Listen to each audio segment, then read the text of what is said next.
Breaking news. The first death from coronavirus here in the United States. A man in his 50s dying from COVID-19 infection in Washington State. As we try to tackle this COVID-19 pandemic. The federal government did this effort today. I am officially declaring a national emergency. They're fighting a war here and they're losing. Emergency, knowing that if you have to go to the hospital, that this is what doctors are dealing with. Coronavirus is overwhelming every hospital. Lately, as we watch the news, scroll through a social media feed, wait for that next email update from work or school, we can begin to feel a little desensitized to the sheer volume of information.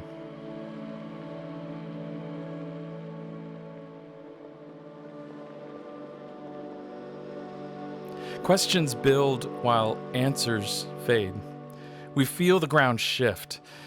And it feels like no matter what we do, life is just happening. Maybe it could be described as life happening to us.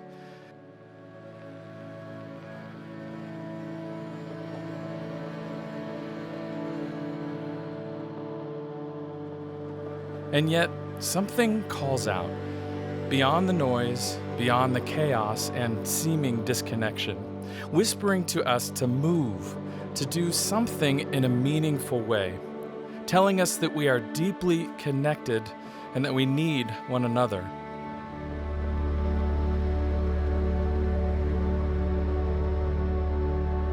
Maybe the smallest decisions to help or encourage another can change the trajectory of a heart, or even a life.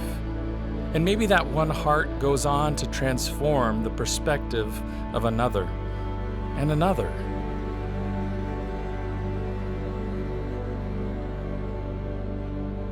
And while our expressions of joy may return to us as just a smile or a laugh, maybe the very encouragement we meant for another becomes the lift that we needed ourselves. What if that's what God is doing here?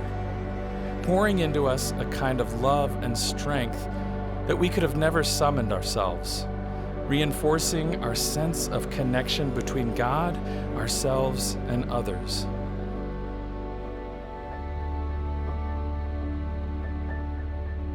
And the experience of that connection helps us to know that even though a lot has happened to us, we can choose to let God's love flow through us.